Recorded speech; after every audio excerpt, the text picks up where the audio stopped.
माता जी दंडवत प्रणाम। शिवानी माता जी दंडवत प्रणाम। सुमिता माता जी हरे कृष्णा दंडवत प्रणाम। दंडवत प्रणाम सुमिता माता जी। हरे कृष्ण ज्योति माता जी दंडवत प्रणाम। सभी भक्तों के चरणों में दंडवत प्रणाम। हरे कृष्णा बोलो। हरे कृष्णा हरे कृष्णा बोलो। हरे कृष्णा हरे कृष्णा छोटे प्रभु जी हरे कृष्णा। हरे कृष्णा छोटे प्रभु जी हरे कृष्णा सभी भक्तों को दंडवत प्रणाम। हरे कृष्णा प्रणाम। सुधा माता जी दंडवत प्रणाम। धन्यवाद प्रभु जी हरे कृष्णा। हरे कृष्णा प्रभु जी दंडवत प्रणाम।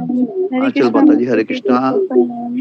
प्रणाम। आंचल माता जी धर्मराज प्रभु जी दंडवत प्रणाम। दंडवत प्रणाम माता जी दंडवत प्रणाम। सुधा माता जी हरे कृष्णा दंडवत प्रणाम। हरे कृष्णा सब भक्तों के चरणों में दंडवत हरे प्रणाम। कृष्णा माता जी हरे कृष्णा अशोक दंडवत प्रभु प्रणाम माता जी जी हरे कृष्णा। आंचल माता जी धर्मराज प्रभु जी हरे कृष्णा हरे कृष्णा। हरे कृष्णा माता जी हरे कृष्णा। ममता माता जी हरे कृष्णा। जी प्रभु जी। जी माता जी आप बोलिए नरसिंह। ओम अज्ञानतिमिरान्धस्य ज्ञानाञ्जना शलाकया चक्षुरुन्मीलितं येन तस्मै श्रीगुरुवे नमः। हरे कृष्ण। नमस्ते नरसिंहाय नमस्ते नरसिंहाय प्रह्लादलाददायिने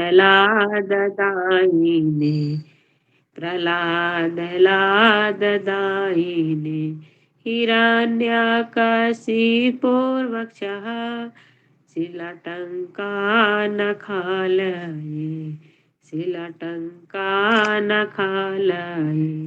इतो नरसिंहा परतो नरसिंहा इतो नरसिंहा परतो नरसिंहा यतो यतो यामि ततो नरसिंहा यतो यतो यामि ततो नरसिंहा बाहि नरसिंहा हृदये नरसिंहा नरसिंहमदिं शरणं प्रपदे नरसिंहमदिं शरणं प्रपदे तव कर कमलवरे नखां अद्भुत श्रृंगार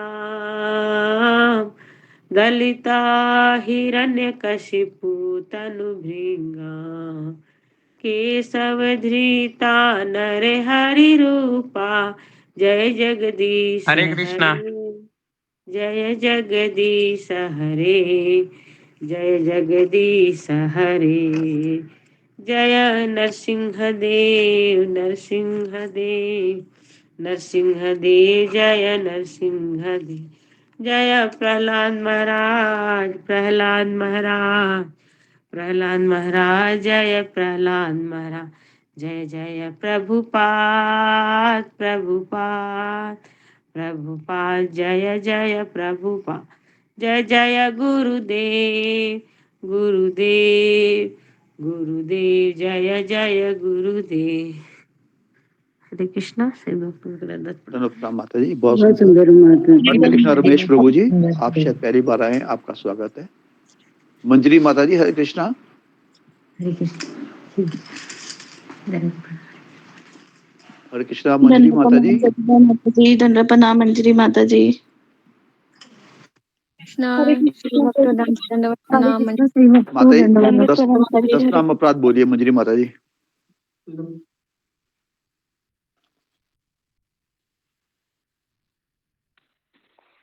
जी हरे कृष्णा सभी भक्तों दंडवत प्रणाम प्रभु जी दंडवत प्रणाम सभी माताओं को। आपका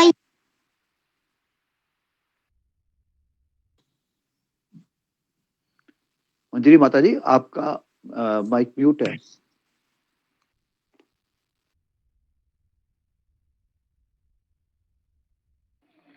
हरे कृष्णा प्रभु जी दंडवत प्रणाम।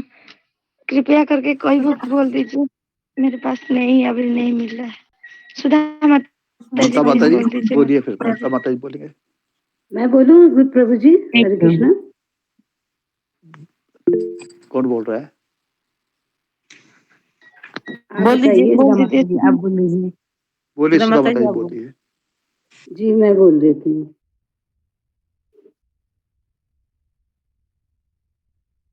हरे कृष्णा सर्वभक्तों दंडवत प्रणाम और सब प्रभु जी दंडवत प्रणाम। दंडवत हरे प्रणाम माता जी, कृष्णा। हरे सभी कृष्णा। भक्तों को दंडवत प्रणाम। हरे कृष्णा। भगवान के नाम जपने होने वाले 10 अपराध। भगवान नाम के प्रचार में संपूर्ण जीवन समर्पित करने वाले महाभागवतों की निंदा करना, शिव ब्रह्मा आदि देवों के नाम को भगवान नाम के समान अथवा उससे स्वतंत्र समझना। तीसरा, गुरु की अवज्ञा करना अथवा उन्हें साधारण मनुष्य समझना। चौथा, वैदिक शास्त्रों अथवा प्रमाणों का खंडन करना। पांचवा, हरे कृष्ण महामंत्र के जप की महिमा को काल्पनिक समझना। छठा, पवित्र भगवान नाम में अर्थवाद का आरोप करना। सातवां, नाम के बल पर पाप करना। आठवां, हरे कृष्ण महामंत्र के जप को वेदों में वर्णित एक शुभ सकाम कर्मकांड के समान समझना। नौवां, अश्रद्धालु व्यक्ति को हरिनाम की महिमा का उपदेश देना। 10वां, भगवान नाम के जप में पूर्ण विश्वास न होना और इसकी इतनी अगाध महिमा श्रवण करने पर भी भौतिक आसक्ति बनाए रखना। भगवान नाम का जप करते समय पूर्ण रूप से सावधान रहना भी अपराध है। प्रत्येक वैष्णव भक्त को चाहिए कि इन 10 प्रकार के अपराधों से सदा बचकर रहे, ताकि श्री कृष्ण के चरण कमलों में प्रेम शीघ्रातिशीघ्र प्राप्त हो, जो मनुष्य जीवन का परम लक्ष्य है। हरे कृष्णा। दंडवत प्रणाम सभी भक्तों को, गुरु जी को दंडवत प्रणाम। धन्यवाद माता जी, हरे कृष्णा। हरि बोल माता जी, हरि बोल। हरि बोल माता सभी भक्तों को अशोक चरणों में प्रणाम। हरे कृष्णा। सभी भक्तों को दंडवत प्रणाम। अशोक चावला प्रभु जी, मुझे कुछ कहना है, कह सकती हूँ क्या? अगर हाँ आपका हाँ, जरूर कहिए कहिए। जी। प्रभु जी, मैं आप सबसे विनती करना चाहती हूँ। एक मेरे ना ब्रेन में बहुत दर्द हो रहा है, सुबह से मेरे दिमाग में दर्द हो रहा है, तो ना बर्दाश्त नहीं हो रहा है। आप प्लीज मेरे लिए प्रार्थना कीजिएगा कि जल्दी से ये शांत हो जाए। प्रार्थना माता जी सुबह होगी, जी क्योंकि ठीक गुरुजी है, ने इस टाइम उसके लिए मना किया हुआ है। ठीक है। अशोक प्रभु जी, एक बात मुझे कहनी है, कहूँ क्या आपसे? जरूर जरूर कहिए माता जी। मैंने ना पैसे भेज दिए थे प्रसाद के, तो मेरे पास वो स्लिप नहीं आई ट्रैकिंग वाली, वो जो आप कह रहे थे ना सुबह भेज दिए हमने। जी जी जी, आ जाएगी, कोई बात नहीं माता जी, भेज देंगे। माता जी को कोई बोला बात हुआ है, नहीं। उसको भेज रहे हैं माता जी।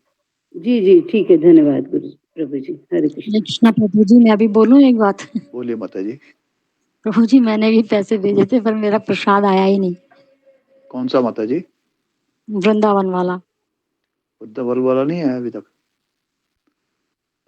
ठीक है माता जी, मैं गुरुजी आते हैं ना अपने, पहुंचते हैं ना वहाँ पे इको विलेज में, तो मैं बोलूंगा गुरुजी को, फिर जी मेरे को जी याद जी। दिलाना, फिर याद दिलाना हाँ, मेरे को आप। ऐसे नॉर्मली बोल दीजिए, ऐसे स्पेशल नहीं। जी जी जी माता जी, जी, धन्यवाद। धन्यवाद।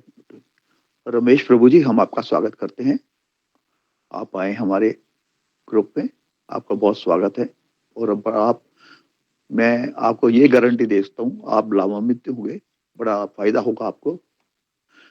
और आपके लिए बता भी दूं कि हमारे यहाँ 3 ग्रुप चलते हैं। सुबह 4 बजे जपटाक होता है, उसके बाद फिर जप माला होती है, जाप होता है। 6 बजे मंगल आरती, तुलसी आरती, शिष्टाश्रम और नाम अपराध वगैरह होते हैं। उसके बाद 9 से 10:30 तक या 10:15 तक, जैसा समय हो, गुरुजी अलग अलग आचार्यों के बारे में बताते हैं, उनकी जीवनी के बारे में, कैसे संघर्ष किया उन्होंने भक्ति तक पहुंचने के लिए। आजकल क्योंकि राधानाथ स्वामी महाराज जो श्रीला प्रभुपाद की जी के बहुत बड़े शिष्य हैं, उनके बारे में बताया जा रहा है, क्योंकि उनका अवतीर्ण दिवस है 7 तारीख को, उसके बारे में बताया जा रहा है। 3 से 4, 4:30 तक भगवत गीता क्लास होती है। इसमें आप भगवत गीता का श्रवण करते हैं। आप अब अलग ढंग से गुरुजी पढ़ा रहे हैं भगवत गीता, तो उसमें अगर आपने कोई प्रश्न है, आपको शंका का समाधान कराना है, तो आप हैंड रेज कीजिए अपना, आपके फोन पे नीचे से 4th बटन है लेफ्ट साइड से, हैंड रेज कीजिए। तो 4:15 बजे के बाद 15 मिनट गुरुजी हमें देते हैं क्वेश्चन पूछने के लिए, तो हम अपनी शंका का समाधान करा सकते हैं, उसमें उनके बारे में पूछ सकते हैं। हम आपका स्वागत करते हैं। तो और मैं गुरुजी के बारे में बता भी दूं, उनका नाम श्री अजय गोपाल दास जी है।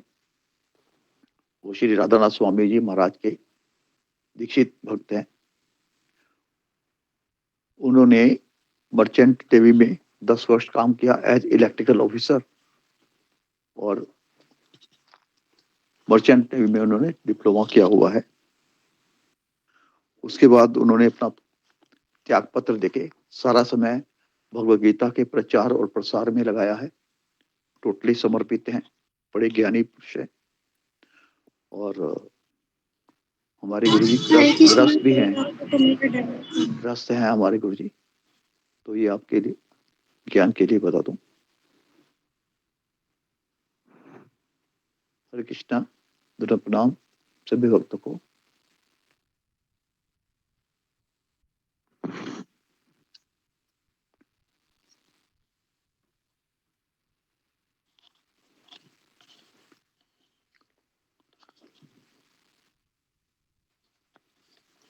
हरे कृष्णा प्रभु जी दंडवत प्रणाम। हरे कृष्णा माता जी दंडवत प्रणाम। दंडवत प्रणाम माता जी। हरे कृष्णा दंडवत प्रणाम माता जी, दंडवत प्रणाम।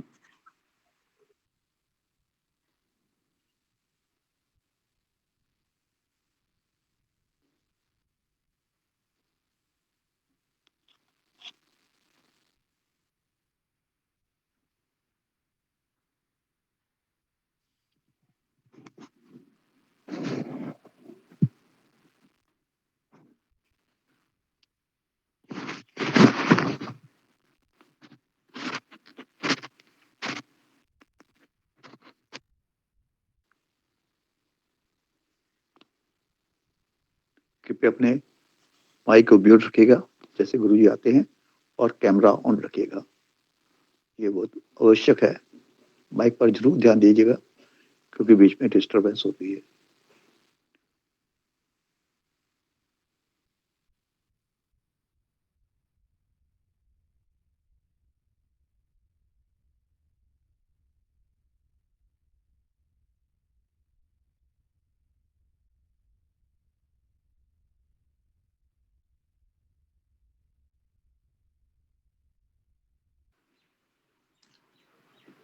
हरे कृष्णा सभी भक्तों को दंडवत प्रणाम। हरे कृष्णा। दंडवत प्रणाम माता जी। हरे कृष्णा। हरे कृष्णा।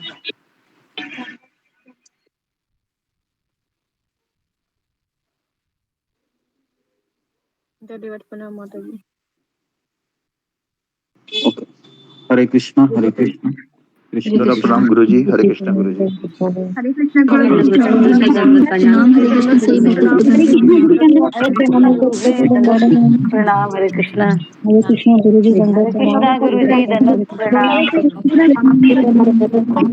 प्रभु जी और माता जी दंडवत प्रणाम। हरे कृष्ण हरे कृष्णा जी कृष्ण दंडवत हरे प्रणाम सभी भक्तों को कृष्ण हरे कृष्ण हरे कृष्ण हरे कृष्ण हरे कृष्ण गुरु जी दंडवत प्रणाम सभी भक्तों को दंडवत प्रणाम। हरे कृष्ण शरीर हरे कृष्ण।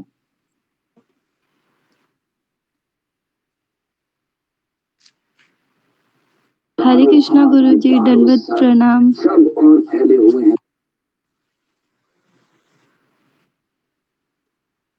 हरे कृष्ण हरे कृष्ण हरे कृष्ण। जी आज किसका टर्न था बताने का? आज गुरुजी मंजरी माता जी का। मंजरी माता जी हरे कृष्णा। हरे कृष्ण प्रभु जी दंडवत प्रणाम। श्री भक्त के चरण में मेरे दंडवत प्रणाम।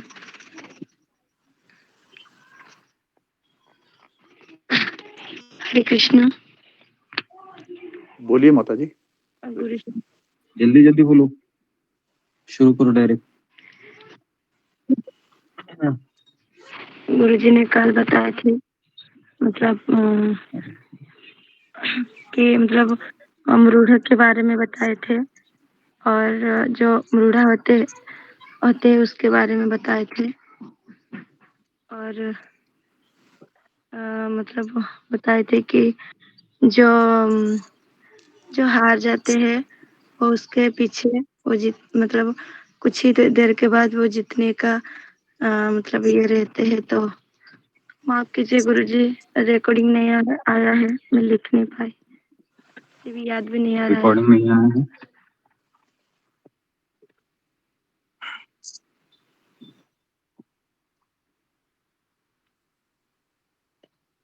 रिकॉर्डिंग आया नहीं है, किसको पास नहीं है?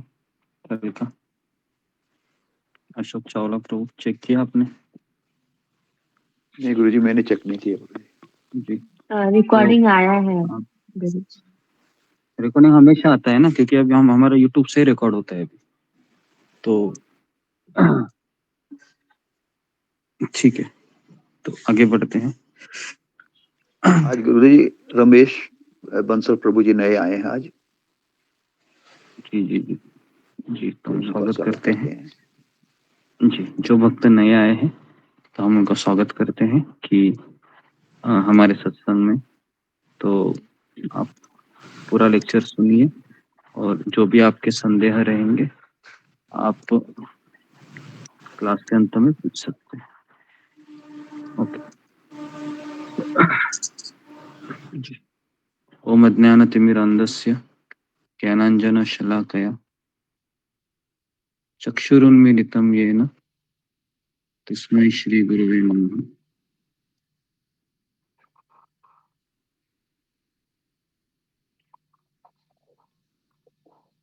नमो विष्णुपदाय कृष्णप्रेष्ठाय भूतले श्रीमते भक्तिवेदांत स्वामिनिति नामिने नमस्ते सरस्वती देवे गौरवाणी प्रचारिणे निर्विशेष शून्यवादी पाश्चात्य देश तारिणे।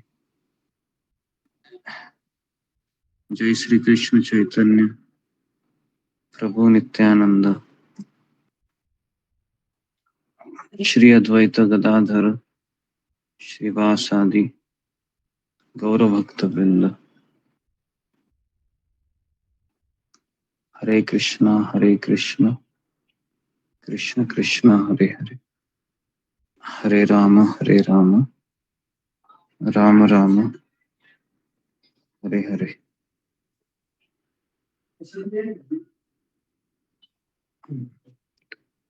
आज लिंक भेज दी गई थी क्या, या लिंक नहीं आई थी आज? लिंक तो आ गया गुरुजी। आया है लिंक गुरुजी। आ गया था, ओके।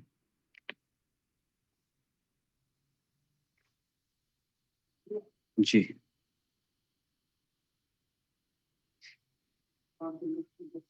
ओके।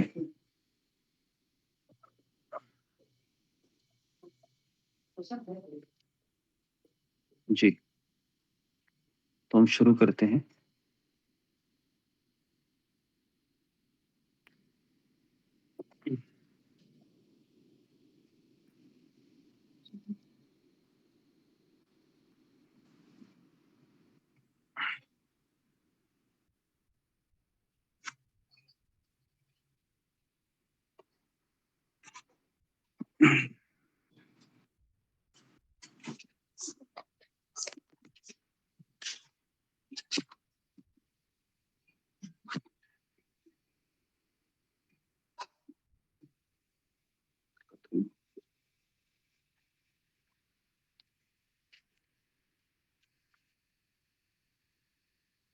तो आज हम चर्चा करेंगे जो जी, पहले दिन हमने चर्चा की थी कि दुनिया सिखाती है कि समस्या से भाग जाओ, और भगवत गीता सिखाती है कि समस्या से सीख जाओ करके। ये हमारा पहला दिन का टॉपिक था। फिर दूसरे दिन में हमने कुछ व्यवहारिक सुझाव देखे थे। फिर हम देखे थे कि कल हम देखे थे कि दृढ़ निश्चय है, उससे हम ये चीज़ प्राप्त कर सकते हैं। क्योंकि कठिनाई तो आएगी, लेकिन हम सबको सॉल्यूशन पता है, लेकिन हम क्यों पीछे हट जाते हैं? क्योंकि हमारे में दृढ़ निश्चय नहीं होता है। तो कल हमने चर्चा की थी इस थॉट पे कि अगर मेरा रास्ता कई मुश्किलों से भरा हुआ है तो निश्चित ही वह रास्ता हमें ऐसी जगह पर ले जाता है जो हमारे लिए सबसे बेहतरीन होता है।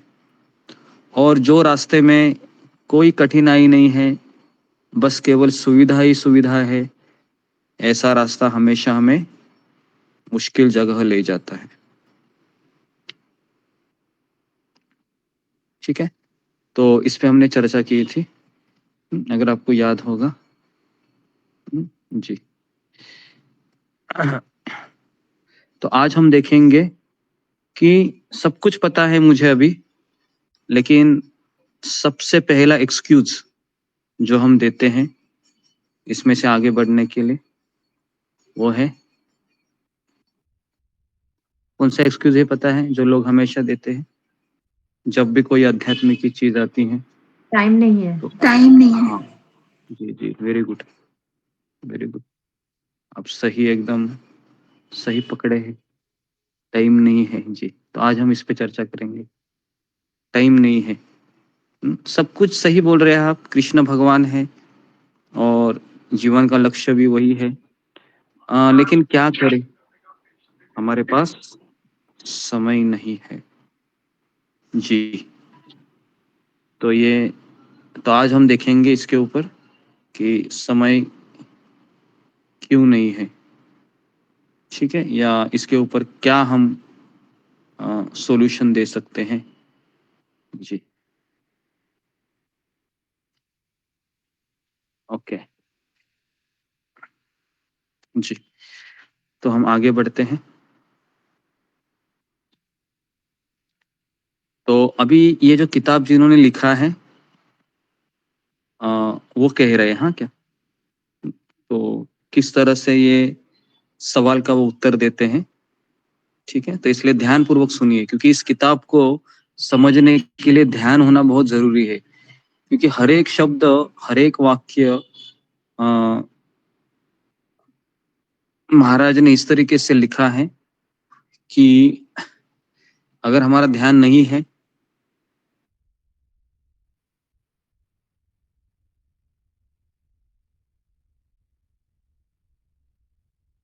गुरुजी आप म्यूट हो गए, आवाज नहीं आ रही।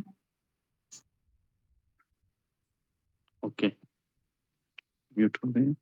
नहीं, म्यूट नहीं हो, आवाज तो आ रहा है मेरा। ओके,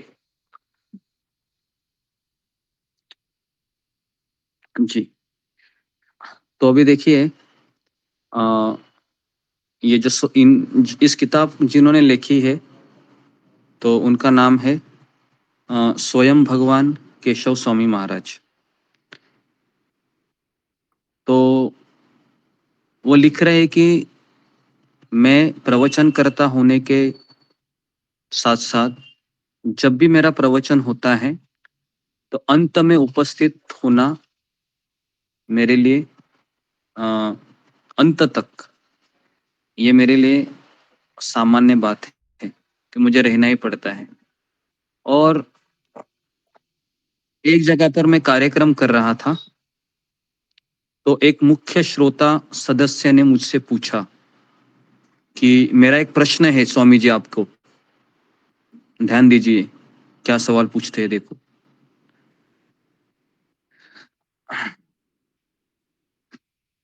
उन्होंने क्या पूछा पता है, पहला सवाल, क्योंकि महाराज ने उसमें कहा था कि मनुष्य जीवन का लक्ष्य है कि भक्ति करना, और ये जो सदस्य थे जो उस श्रोताओं में बैठे थे, इन्होंने महाराज को सवाल पूछा कि आपकी शादी हुई है? तो उत्तर क्या आया, जी नहीं। फिर उन्होंने चुनौती देते हुए कहा कि आपके पास नौकरी है? मैंने उनसे कहा मैंने तो नौकरी किया था लेकिन अभी मैं नौकरी नहीं कर रहा हूँ। फिर उन्होंने पूछा कि क्या घर के लाइट के बिल, पानी के बिल और जितने भी घर का किराया, क्या ये सब आप भरते हैं? उन्होंने कहा नहीं। महाराज ने कहा, फिर कहा क्या आपके बच्चे हैं? तो महाराज ने कहा कि मेरे बच्चे कैसे हो सकते हैं जबकि मैंने विवाह ही नहीं किया। तो फिर उसने क्या निष्कर्ष निकाला क्योंकि मैंने जितने भी प्रश्न पूछे आपने सबके उत्तर ना दिए, और इसलिए आप आध्यात्मिक जीवन के लिए हाँ कह सकते हैं। समझ में आ गया? यहाँ पर ये थोड़ा सा खत्म होता है। समझ में आ रहा है क्या वो व्यक्ति बोलना चाह रहे थे? किसी को समझ में नहीं आया है तो मैं वापस इसको बता। सबको समझ में आया? कितने लोगों को समझ में आया? फिंगर को रेज कीजिए। आखिरी वाला लाइन, आखिरी वाला लाइन। ओके, 11 लोगों को ही समझ में आया। ठीक है, वापस पूछ रहा हूँ, इसके लिए मैं बोल रहा हूँ, ध्यान पूर्वक सुनिए।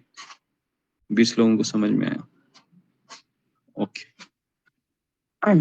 जी, तो वापस कह रहा हूं मैं, क्योंकि ये समझना जरूरी है, क्योंकि इस डायलॉग में सब कुछ है। ओके, वापस कह रहा हूं मैं कि महाराज जी कहीं पर प्रवचन दे रहे थे, अचानक किसी श्रोताओं ने कहा कि महाराज जी आपने सब बहुत अच्छा कहा, आपने कहा कि भक्ति करनी चाहिए, 16 माला करनी चाहिए, सत्संग आना चाहिए, बहुत सही है, लेकिन क्या आपका शादी हुआ है? तो वहां से उसने शुरुआत की। महाराज ने कहा कि मेरी शादी नहीं हुई है।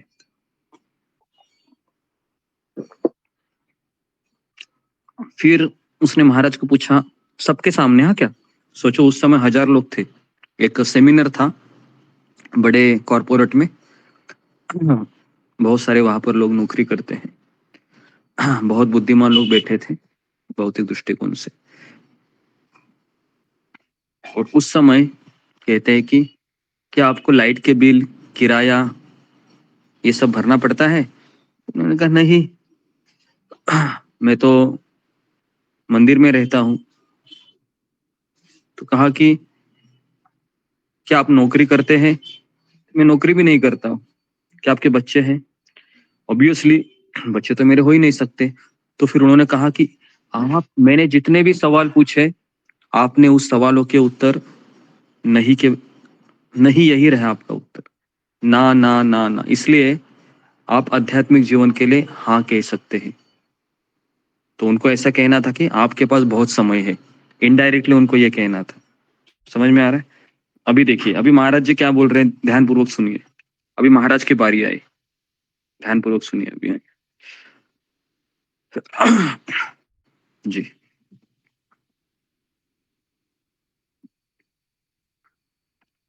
तो महाराज ने कहा कि मैंने उसके मनोभाव को समझने का प्रयास किया कि वो क्या कहना चाह रहा है। तो मैंने कहा कि अर्जुन कौन थे? अर्जुन की शादी हुई थी? तो उसने कहा कि जी हाँ, अर्जुन की शादी हुई थी। क्या अर्जुन के बच्चे थे? तो कहा जी, अर्जुन के बच्चे भी थे। क्या अर्जुन के जीवन में सांसारिक जिम्मेदारियां थी? उस व्यक्ति ने कहा हाँ। क्या अर्जुन अपने बच्चों का देखभाल कर रहा था? तो कहा कि हाँ। तो इतनी व्यस्त जीवन शैली में भी अर्जुन ने अपने जीवन का कुछ समय निकालकर ये सोचा कि मुझे आत्मनिरीक्षण की आवश्यकता है।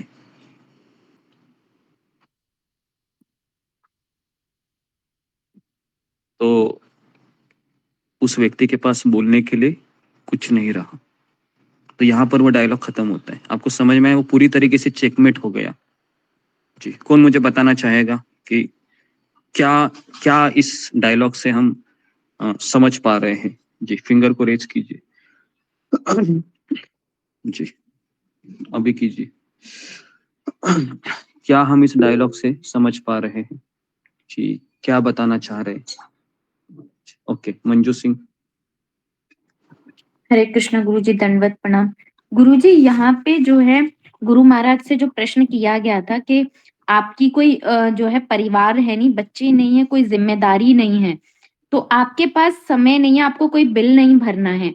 लेकिन यहाँ वो ये कहना चाहते थे कि हमें जो है अपनी जिंदगी में बहुत सारे बिल भरने हैं, इसलिए हम धन कमाने में व्यस्त हैं। लेकिन आप जो है, आपको धन कमाने की आवश्यकता नहीं है, क्योंकि आपने जो है कोई सांसारिक जिम्मेदारी नहीं ली है। तो यहाँ पे गुरु महाराज यही कहते हैं कि अर्जुन भी एक सांसारिक व्यक्ति था, उनके भी बच्चे परिवार थे जिनका उन्हें ध्यान रखना होता था, लेकिन फिर भी उन्होंने इस जरूरत को, इस आवश्यकता को समझा कि आध्यात्मिक जो निरीक्षण है और आध्यात्मिक प्रगति की भी जो है जीवन में आवश्यकता होती है। हरे कृष्णा गुरु जी, दंडवत प्रणाम। ओके जी, नेक्स्ट जी,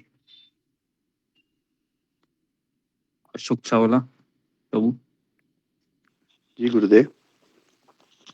जी गुरुजी, गुरुजी जब उन्होंने देखा अभी इसने सब क्वेश्चन के उत्तर गुरुजी ने ना दिए हैं, तो इसका मतलब उनके पास प्लेंटी ऑफ टाइम है कि वो सब संसारिक झंझटों से मुक्त हैं, तो वो भक्ति कर सकते हैं।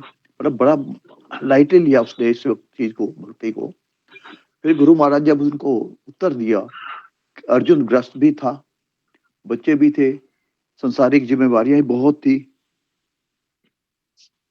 तो जी उसने भी जो आत्म निरीक्षण की जिज्ञासा की है, तो इसका मतलब ये है कि घरेलू आदमी जो संसार में व्यस्त है, उसको अगर आपको जिज्ञासा है, अगर आप में कुछ मन में प्रेम के प्रभु के प्रति प्रेम है, तो आप उसे हर टाइम निकाल के कर सकते हो। सारा टाइम तो आप जॉब में नहीं रहते, कुछ टाइम तो आपके लिए अपने लिए भी होना होता चाहिए।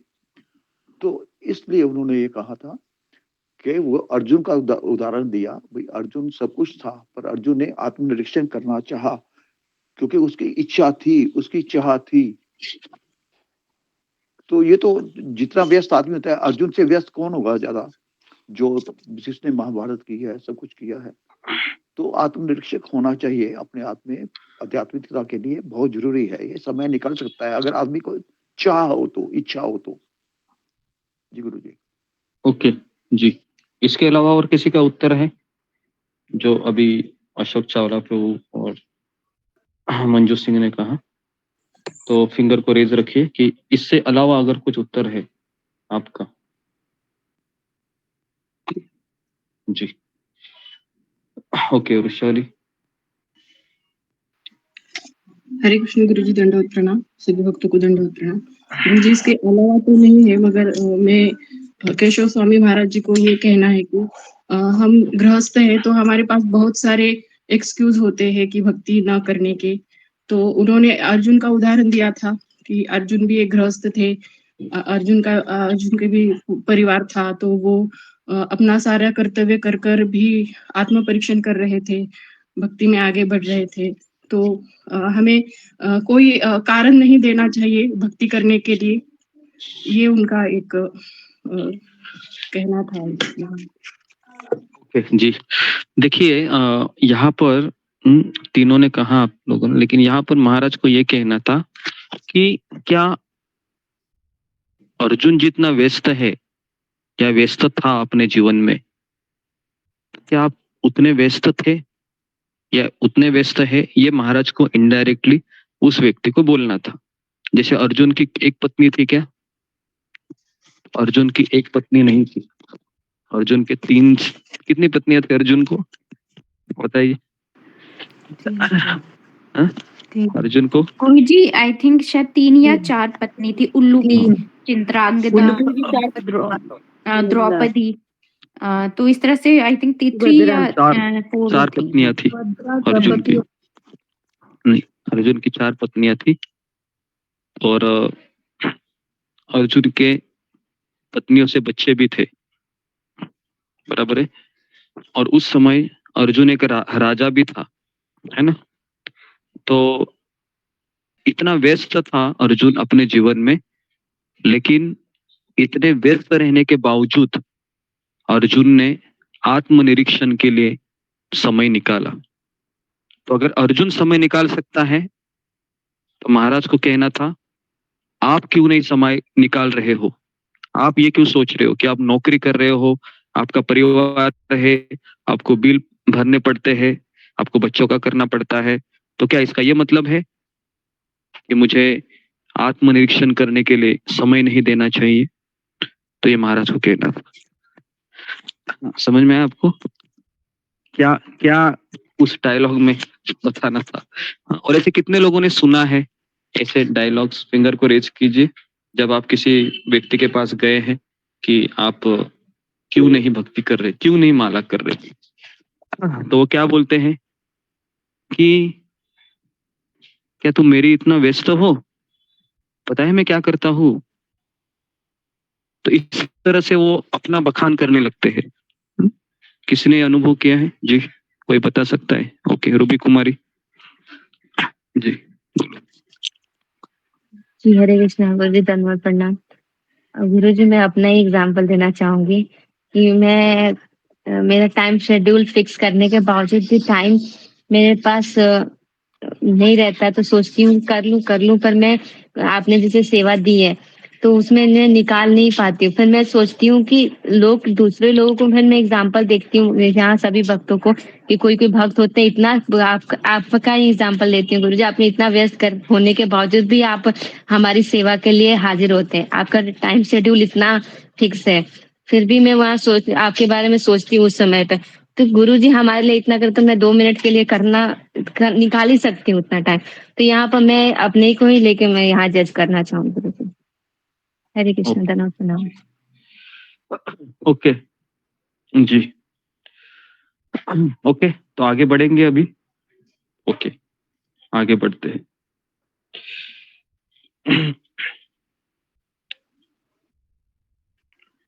तो कुरुक्षेत्र के युद्ध भूमि में 640 करोड़ लोग युद्ध क्षेत्र में शतरंज की तरह पंक्तिबद्ध एक साथ रचाए गए थे। जैसे शतरंज का गेम, कितने लोगों ने शतरंज खेला है और कितने लोगों को खेलना आता है हमारे ग्रुप में? फिंगर को रेस कीजिए। शतरंज जी, हाँ अभी कीजिए। शतरंज मतलब उसको ये कहते हैं एक तरीके से चेस, शतरंज। चेस। हाँ चेस, चेस जी। ओके, 18 लोगों को आता है, 1921, वेरी गुड जी। जी, तो आपने देखा होगा शतरंज में किस तरह से वजीर होता है, फिर घोड़ा होता है, हाथी होता है, ये सब पिछले लाइन में होते हैं और आगे सब पैदाए होते, सैनिक होते हैं। देखा है? तो महाराज कह रहे थे कि कुरुक्षेत्र के युद्ध भूमि में भी इसी तरीके से एक शतरंज की तरह ही सारे सैनिक रचाए गए थे।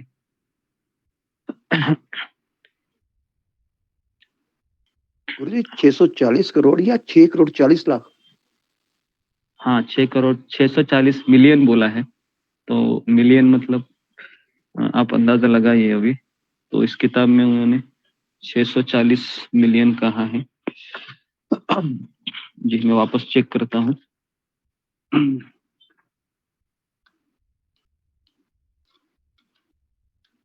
जी 640 मिलियन कहा, तो उतने सैनिक वहां पर आए थे। और फिर महाराज कहते हैं कि हर किसी का उत्साह चरम सीमा पर था और उस सबके बीच में सर्वोच्च धनुर्धर अर्जुन खड़ा था, जो अपने समय के सबसे दुर्जेय महान योद्धा थे। प्रतिष्ठा थी प्राप्त उनको, सभी के संबंध उस पर थे, सभी की दृष्टि उसके ऊपर थी। सोच रहे थे कि अर्जुन कैसे युद्ध में उतरेगा, पहले किस पर आक्रमण करेगा, है ना? जिस तरह से जब क्रिकेट की मैच होती है ना, तो पहले जमाने में जब सुनील गावस्कर था, उसके बाद सचिन तेंदुलकर आया, अभी विराट कोहली, जब वो आता है मैदान में तो सबकी निगाहें उसके ऊपर होती है, अब ये क्या करेगा, बराबर है? उसकी तरीके से उस समय अर्जुन ऐसा योद्धा था कि सबकी निगाहें अर्जुन पर थी, क्योंकि एक तरीके से अर्जुन के ऊपर वो शक्ति थी अर्जुन के पास कि वह युद्ध को निर्णायक दृष्टि दे सकता था। तो उस क्षण अर्जुन ने अकल्पनीय कार्य किया। उन्होंने कृष्ण को युद्ध के मैदान के बीच में गाड़ी या रथ चलाने के लिए कहा। तो क्यों वो लेने के लिए कहा? तो यहाँ पर कहते हैं कि आत्मनिरीक्षण के लिए, या एक तरीके से जिज्ञासा थी अर्जुन को कि कुछ ही समय के पश्चात मेरा जीवन बदलने वाला है, क्योंकि युद्ध का निर्णय अर्जुन के जीवन का भविष्य भी निर्धारित करता था। तो अर्जुन के कार्य की जो आश्चर्यजनक रूप से प्रभावित किया था इससे पहले, और युद्ध में उतरने के लिए व्यवहारिक रूप से हर दबाव का सामना करने के बावजूद अर्जुन ने आत्मनिरीक्षण करना चाहा। तो यहाँ पर महाराज लिखते हैं कि अर्जुना प्रायोरिटाइज इंट्रोस्पेक्शन। मतलब इंट्रोस्पेक्शन का अर्थ है कि हमारे भीतर झांक के देखना कि मेरे अंदर क्या चल रहा है। तो पूरे युद्ध भूमि में कोलाहल मचा हुआ था, क्योंकि युद्ध भूमि में शांति हो नहीं सकती। युद्ध भूमि में केवल शोर शराबा होता है। घोड़े चिल्ला रहे होते हैं, हाथी चिल्ला रहे होते हैं, सैनिक चिल्ला रहे होते हैं, और युद्ध कुछ ही समय पर शुरू होने वाला था। करोड़ों की बलि जाने वाली थी। उस समय अर्जुन ने सोचा कि मुझे आत्मनिरीक्षण करना चाहिए, मुझे आत्म परीक्षण करना चाहिए। अर्जुन जैसे सफल योद्धा ने उस समय अपने आत्म परीक्षण की इच्छा की। That takes incredible character. और ये सोचने के लिए एक बड़ा व्यक्तित्व चाहिए, महाराज लिखते हैं। हर कोई व्यक्ति ये कर सकता है क्या? हर कोई व्यक्ति ये नहीं कर सकता। वही व्यक्ति कर सकता है जिसने अपने जीवन में सुकृतियों को इकट्ठा किया है। तो व्यक्ति, हमने देखा है, एक ही बार ऐसा सोचता है जब उसके जीवन में ऐसे दुख आते हैं जिसको वो पचाने के लिए तैयार नहीं होता है। कितने लोगों के जीवन में ऐसा हुआ है कि आप सोचने में मजबूर हो जाते हैं, अचानक कुछ दुर्घटना हो जाती है और हम सोचने लगते हैं कि अभी मेरी जिंदगी क्या होगी, या क्योंकि ये व्यक्ति के ऊपर मैं निर्भर था या मैं निर्भर थी, यही व्यक्ति मुझे छोड़ के चला गया,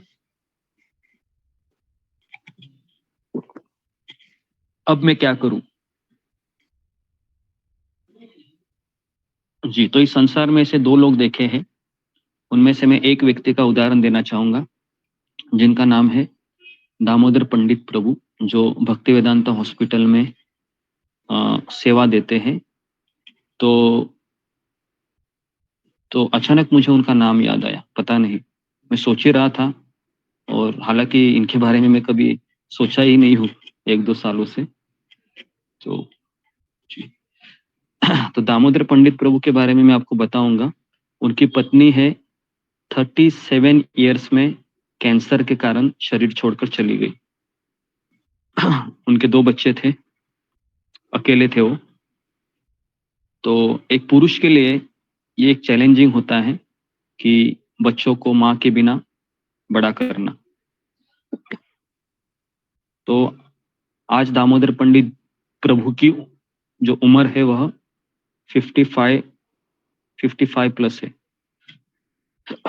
लेकिन उन महान व्यक्तित्व ने कि पुनः शादी नहीं की, वो अकेले रहे वो। तो जब उनको पूछा गया कि हर पुरुष को अगर स्त्री के साथ रहने की आदत हो गई हो तो उसके लिए बहुत कठिन हो जाता है कि वह बिना स्त्री का रहे, लेकिन उन्होंने विवाह नहीं किया।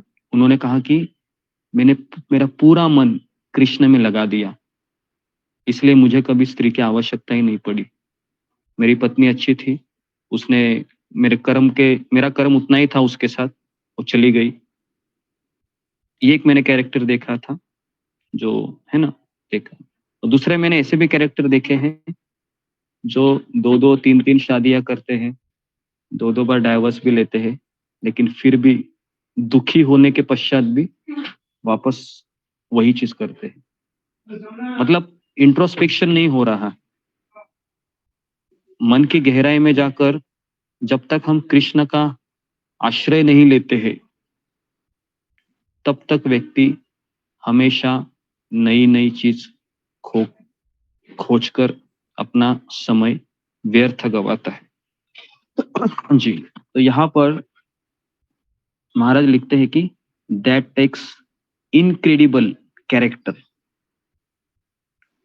Can any of us say we are subjected to a more intense chaotic और डिमांडिंग सिचुएशन देन अर्जुना? तो यहाँ पर महाराज लिख रहे हैं कि क्या हम में से कोई ये कह सकता है कि मेरे जीवन में जितनी भी दुर्घटनाएं हुई है वह अर्जुन की परिस्थिति से भी भयानक थी? तो इसका उत्तर है नहीं, क्योंकि आपको पता है, मैं आपको एक घटना आपको बताना चाहूंगा अर्जुन के जीवन की, जो आपने भी सुनी है। तो अर्जुन की पत्नी थी द्रौपदी, और जब द्रौपदी के 5 बच्चे, जवान बच्चे, जब अश्वत्थामा मार देता है, और वो भी सोते सोते सबका मुंडी काट लेता है अश्वत्थामा। क्या हमने ऐसी सिचुएशन फेस की है अपने परिवार में जैसे अर्जुन ने की है? तो इसका उत्तर है नहीं। तो इसलिए यहाँ पर जो महाराज लिख रहे हैं, क्या हम में से कोई ये बता सकता है कि अर्जुन से भी मेरे जीवन में परिस्थितियां आई है, वह बहुत इंटेंस मतलब गंभीर थी। जी, can we complain that our life situation doesn't facilitate spiritual reflection? क्या हम ऐसा भगवान के पास तकरार कर सकते हैं कि मेरे जीवन में ऐसी कभी सिचुएशन ही नहीं आई जिसके कारण मैं भगवान आपका आश्रय नहीं ले पाया? तो ऐसा कभी नहीं हुआ। हमारे जीवन में रोज कुछ ना कुछ संकट आते ही रहते हैं, रोज हमारा मन खराब होते रहता है, रोज हमारा मन एक नए उत्साह की खोज में निकल पड़ता है, लेकिन हमें वो चीज प्राप्त नहीं हो पाती। तो इसलिए saying we don't have time for spirituality doesn't hold up. तो महाराज कहते हैं कि आध्यात्मिक जीवन के लिए अगर कोई ये कहेगा कि मेरे पास समय नहीं है, तो ये उसका उत्तर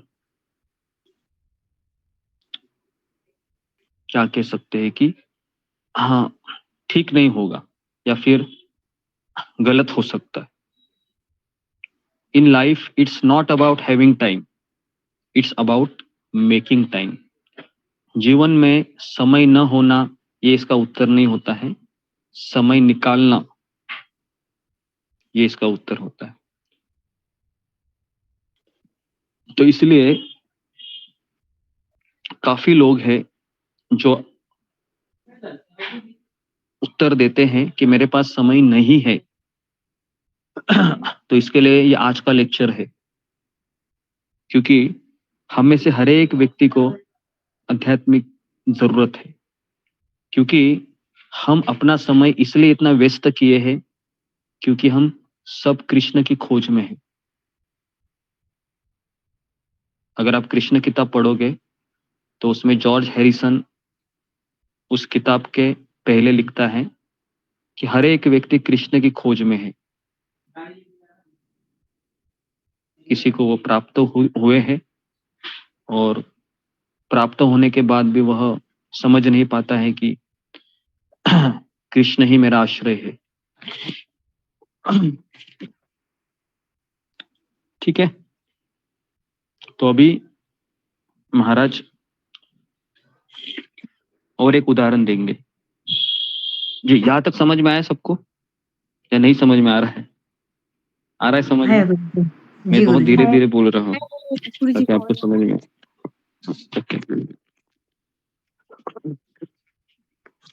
ओके जी, अभी तक क्या समझ में आया तो इसके ऊपर थोड़ा सा हम यहाँ पर 2 मिनट लेते हैं। जी, फिंगर को रेस कीजिए, किनको किनको समझ में आया है जो अभी मैंने इसके बाद कहा। जी ओके,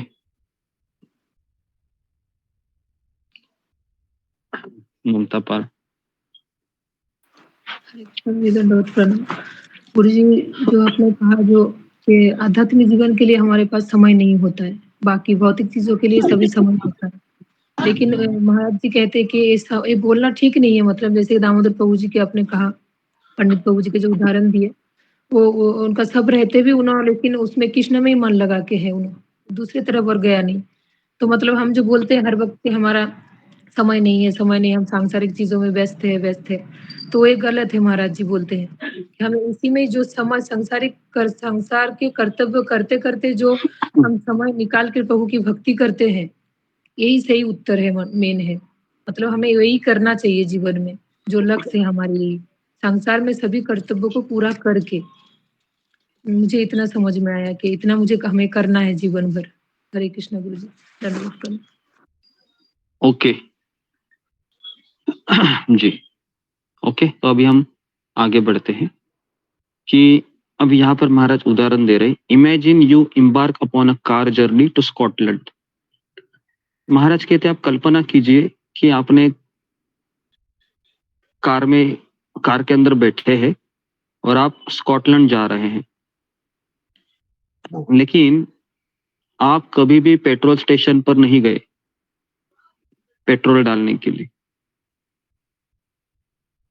फिर दूसरा उदाहरण देते हैं, what if you were about to walk into an exam but never made the time to attend the classes और रिवाइज द लेसन। तो यहाँ पर हमारा दूसरा उदाहरण देकर कहते हैं कि अगर आप केवल एग्जाम देने के लिए जाने की बात कर रहे हैं, लेकिन आपने पूरे साल आपके पास कोई समय ही नहीं था कि मैं कॉलेज के लेक्चर भी अटेंड करूं और जो कॉलेज में सिखाया गया है उसका रिवीजन भी करूं, तो कुछ फायदा है एग्जाम की बात करके? कुछ फायदा नहीं है, है ना। अगर आप स्कॉटलैंड जा रहे हैं लेकिन पेट्रोल ही नहीं है गाड़ी में, कुछ फायदा है कि मैं स्कॉटलैंड जाऊंगा, ये करूंगा, वो करूंगा? फिर कहते हैं, what if you took a pizza out of the freezer but time to heat it up in the oven. महाराज कह रहे कि अगर आपने फ्रिज में से पिज्जा निकाला लेकिन आपके पास समय ही नहीं है कि मैं उसको ओवन में गर्म करूं।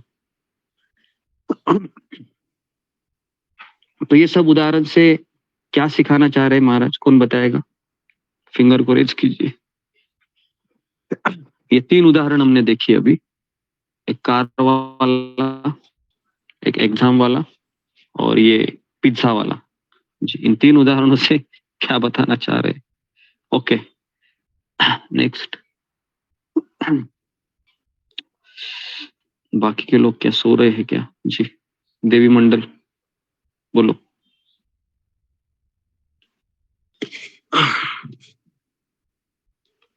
सब लोग अपने कैमरा को ऑन कीजिए। जी, देवी मंडल है या सो रही है? हरे कृष्णा गुरुजी, मेरा ध्यान नहीं था गुरुजी, थोड़ा तबीयत ठीक नहीं है। ध्यान ही नहीं था, ठीक है। Okay, next.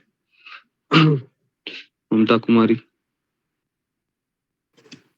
हरे कृष्णा गुरुजी, दंडवत भक्तों को दंडवत। गुरुजी, इस एग्जाम्पल से हमें ये सीखने को मिलता है कि अगर कोई चीज हम इच्छा करते हैं कि हमें इसका फल चाहिए, तो उसके लिए पहले हमें कर्म करना होगा, उसके लिए तभी हमें कर्म उसका करना फल। होगा।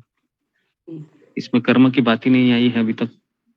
बात यहाँ पर समय की चल रही है, कर्म का अंदर घुसा है इसमें। गुरुजी, अगर किसी चीज की इच्छा करते हैं, हमको ये चीज चाहिए, तो उसके नहीं, लिए यहाँ तो पर इच्छा भी नहीं चल रही है, तुम अभी तक समझ नहीं पा रही है टॉपिक क्या चल रहा है। जी, नेक्स्ट प्रीति अग्रवाल। हरे कृष्ण गुरुजी, दंडवत प्रणाम। गुरुजी, हमें जो मानव जीवन मिला है वो भक्ति के लिए मिला है कि हम गोलोक धाम को जा सके। नहीं, ये तीन एग्जाम्पल के बारे में बोल।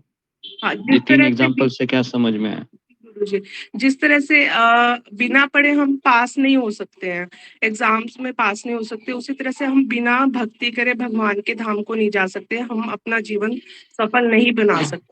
कि जब तक हम भक्ति के लिए समय नहीं निकालेंगे, बेकार की चीजों में, जैसे कोई स्टूडेंट अगर बेकार में अपना समय नष्ट कर रहा है तो वो एग्जाम में फेल होगा ही। उसी तरह से अगर हम बेकार की चीजों पर समय नष्ट करेंगे तो हमारा मानव जीवन नष्ट होगा ही। मुझे ये समझ आया गुरुजी, कुछ गलती हो तो ओके, क्षमा कीजिए। नेक्स्ट तुकाराम ढोपाले।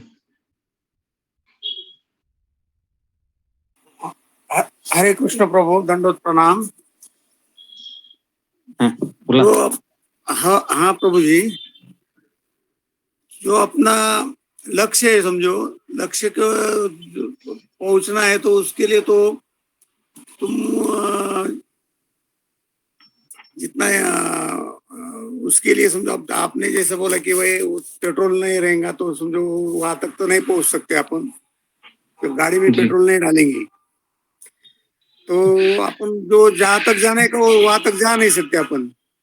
तो उसके लिए जैसे कि अपन अपने वो टाइम निकालने की जो बात है कि वही अपन कुछ उसको वो नहीं करेंगे तो जब तक वहां तक जा ही नहीं सकते ना अपन।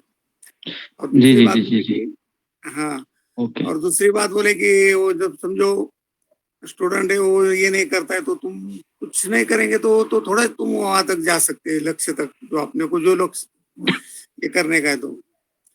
जी जी, ओके, अच्छा प्रयास किया आपने जी, धन्यवाद। और भी मैं इसका सटीक थोड़ा सा उत्तर चाहता हूँ, तो जी ओके, रीना सिंह। हरे कृष्णा राम गुरुदेव, सही भक्तों की चरण में दंडवत। गुरुदेव, आपने जो तीनों उदाहरण दिए मुझे ये समझ में आया कि जिस आनंद की खोज में हम लगे हैं और उस आनंद में अगर हम उस आनंद के लिए हम समय नहीं दे पा रहे हैं तो आनंद हमको मिलेगा कैसे? वो नहीं मिलेगा हमको।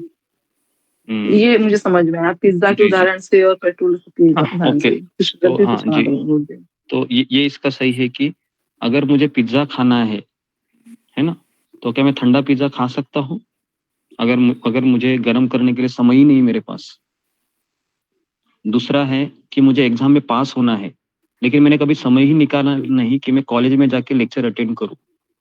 कुछ फायदा है एग्जाम की बात करके? कुछ नहीं, ठीक है। और पहला एग्जाम्पल दिया था कि मुझे कार से कहीं दूर जाना है, लेकिन मैंने इस पे ध्यान ही नहीं दिया, समय ही नहीं निकाला कि मैं पेट्रोल स्टेशन पे चला जाऊं पेट्रोल भरने के लिए। तो क्या बात करके फायदा है कुछ कि मुझे यहाँ जाना है वहां जाना? समझ में आ रहा है? तो इसलिए महाराज यहाँ पर ये कहना चाह रहे हैं कि आप जिंदगी में कुछ भी करना चाहते हैं, लेकिन आप जो भी कुछ करना चाहते हैं इसके पहले आपको ये समझना जरूरी है कि मैं कौन हूं, मैं क्यों यहाँ पर आया हूं। इसके लिए आपको समय निकालना चाहिए, फिर आप बहुत तेजी से दौड़ सकते हैं। तो अभी हम केवल तेजी से दौड़ कुछ फायदा ही नहीं, क्योंकि हमको पता ही नहीं, हमने समय ही नहीं निकाला है कि मुझे कहाँ जाना है, मैं कौन हूं। इस प्रश्न का उत्तर ही नहीं पता है मुझे। तो इसलिए भाग कर कुछ फायदा है? आप में से कितने लोग हैं जो बड़े बड़े मेट्रो स्टेशन से, अगर आप खास करके मॉर्निंग आवर में अगर आप ट्रेन पकड़ रहे होंगे तो वहां पर आपने देखा है हर एक व्यक्ति दौड़ रहा होता है। देखा है आपने? कभी कभी गाड़ी पकड़ने के लिए, बस पकड़ने के लिए, ट्रेन पकड़ने के लिए ऐसे दौड़ता है जैसे, है ना, उसका जिंदगी का लक्ष्य ही वही है। और जब ट्रेन में बैठ जाता है ना तो बहुत जोर से चिल्लाता है ना, जो भी उसका नाम रहेगा ना, गणपति बाप्पा करके, या फिर जो भी है ना, शिव जी का नाम लेता है, हनुमान जी का नाम लेता है, ये सोचता है कि मैंने मेरी मंजिल प्राप्त कर ली, आज मुझे मेरी ट्रेन मिल गई। तो इस तरह से वो दौड़ते हैं लेकिन पता ही नहीं है कि कहाँ जाना है मुझे। बस बैठे तो है, लेकिन वो तो टेम्पररी डेस्टिनेशन। ठीक है, सबको समझ में आया? थोड़ा सा ये जो किताब है समझने के लिए आपको थोड़ा सा बुद्धि की आवश्यकता है। ओके, फिर भी मेरे हिसाब से मैं समझाने का कोशिश कर रहा हूँ। ओके जी, बिफोर वी डिसाइड, अच्छा सॉरी, इसमें लिखा है something are so crucial you have to make time, failing to do so is not even an option, there is no escaping it. तो कहते हैं कि अगर आप असफल भी हुए इस मार्ग पर तो भी ये सोचना कि मैं पलायन करूंगा या मैं भाग जाऊंगा, ये भी ऑप्शन नहीं है। आपको समय निकाल के उस पर विचार करना होगा। Before we decide our goal in life, our direction, what we want to invest time, energy, resource into, we first need to understand who we are. What is the purpose in the grand scheme? जी, देखिए वही चीज महाराज बता कि हमें कौन सी दिशा में जाना है। अगर ये हमको समझना है तो पहले ये डिसाइड करना होगा कि मैं कौन हूँ, मैं माँ के पेट से क्यों आया हूँ, मैं दुख नहीं चाहता हूँ, फिर भी मुझे दुख क्यों मिल रहा है। आप में से कितने लोगों के मन में प्रश्न कभी आए थे? फिंगर को रेज कीजिए।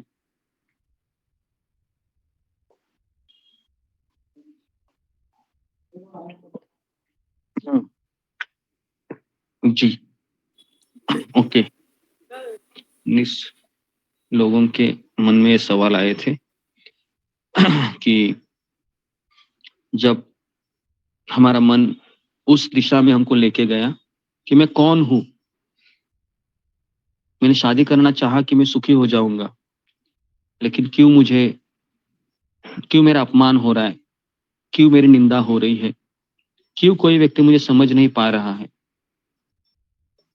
तो उस समय हम ये सोचने लगते हैं कि मैं कौन हूं, क्या मैं किसी की बेटी हूं, या फिर मैं किसी का बेटा हूं, या फिर मैं किसी की बहू हूं, या फिर मैं किसी का पिता हूं, किसी की माँ हूं।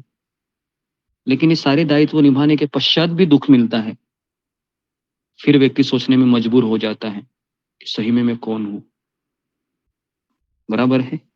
ये सारे गलत फहमी फिर टूट जाती है कि माँ का रोल निभाने के बाद भी दुख मिलता है, एक बेटी का रोल निभाने के बाद भी दुख मिलता है, एक पत्नी का रोल निभाने के बाद भी दुख मिलता है, या एक पिता का रोल निभाने के बाद भी दुख मिलता है। फिर व्यक्ति सोचने में मजबूर हो जाता है कि मुझे समय निकालना चाहिए कि ये समझने के लिए मैं कौन हूं। तो उस समय क्या करता है, गुरु की खोज के लिए निकल पड़ता है। उस समय वो निकल पड़ता है, तब तक वह केवल भागते रहता है।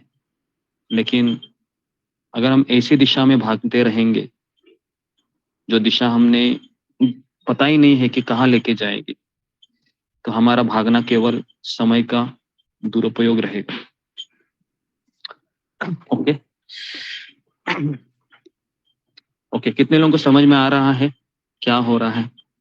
क्योंकि कोई स्टोरी नहीं है कि केवल एग्जाम्पल देकर बता रहा हूँ। जी, समझ में आ रहा है ना? ओके जी गुरुजी, समझ में आ रहा है। आपका मन आपको सोचने में मजबूर कर रहा है इस टॉपिक पे जो यहाँ पर हम कह रहे हैं। ओके जी,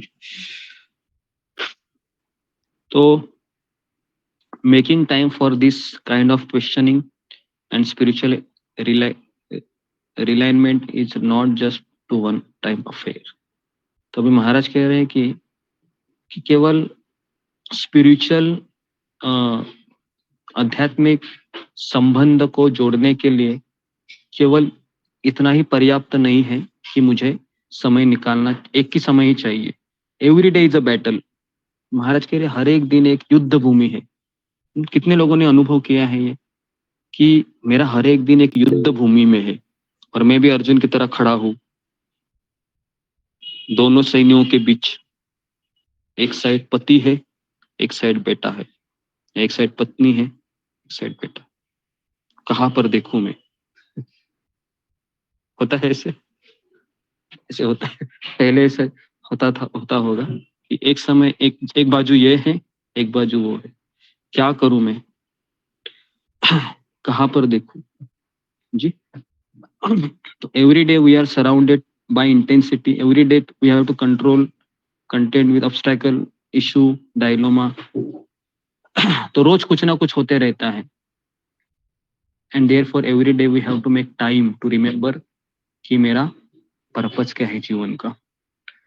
तो महाराज कह रहे कि रोज युद्ध हो रहा है तो रोज हमें समय निकालना चाहिए। किसके लिए?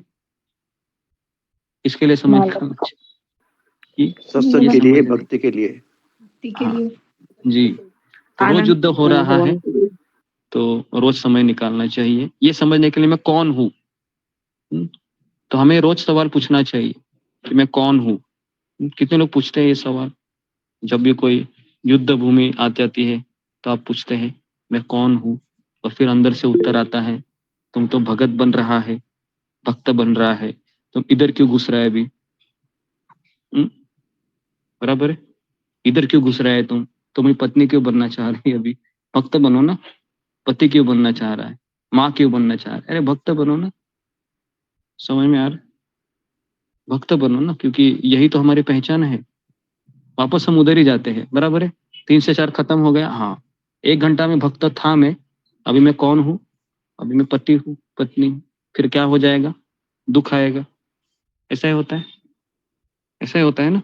रोज ऐसे ही होता है। देखो आप, रोज ऐसा ही होता है। रोज आप सुनते हैं 3 से 4, 9 से 10। 3 घंटा में भक्त हूँ और बाकी के 21 घंटा, हाँ बाकी के 21 घंटा में कोई दूसरी चीज हो, दूसरा चीज हो, तो वही हमारा दुखों का शुरुआत होता है। तो हमको 24 घंटा भगत बनना चाहिए। समझे? 24 घंटा। ओके जी। तो जी, तो इस तरीके से without that we lose perspective. और अगर हम इसके लिए समय नहीं निकालेंगे तो महाराज कहते हैं कि हम हमारा जीवन क्या करेंगे? हमारा जीवन का कोई मूल्य नहीं रहेगा।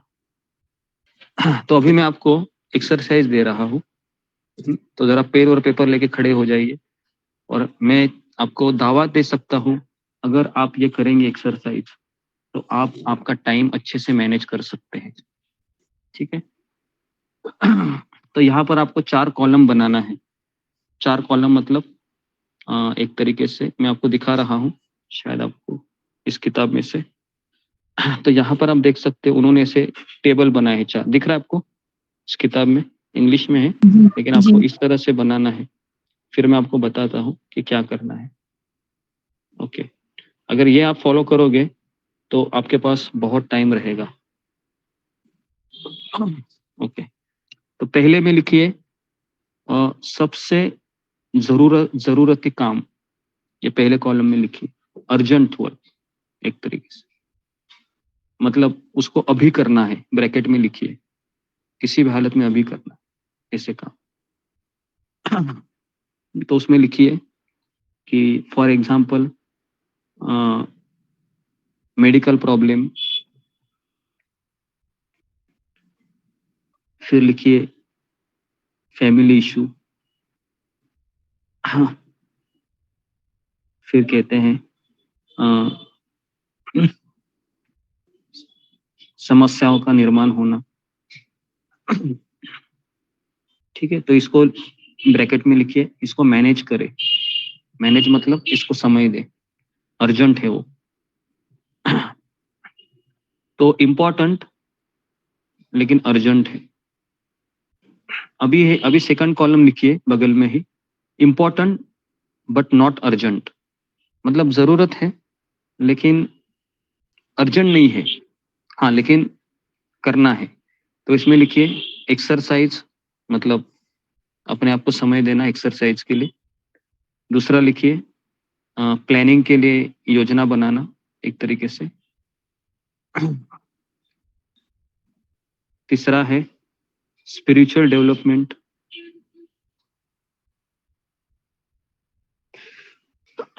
फिर तीसरा है, कॉलम लिखिए नॉट इम्पोर्टेंट, डिलीगेट इट, अवॉइड, तो इसमें लिखा है अवॉइड।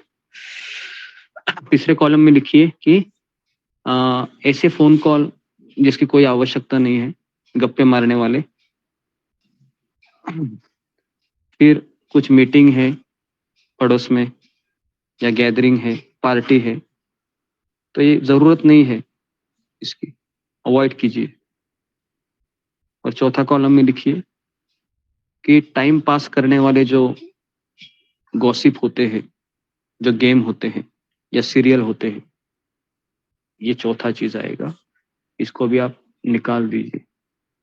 तो हमारे लिए अर्जेंट में जो मेडिकल प्रॉब्लम है, फैमिली इशू है, और हमारी साधना है, हमारा सत्संग है, वो भी उसी में आएगा अर्जेंट में।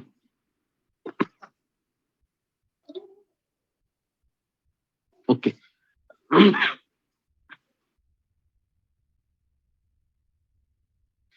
जी, तो अभी आपको होमवर्क दे रहा हूं मैं, तो उसमें लिखिए कि आपने आपका समय का क्या आपने आपका टाइम टेबल बनाया है? सुबह 3:30 बजे से उठने से लेके रात को 10 बजे तक आपका समय कहाँ कहाँ जाता है?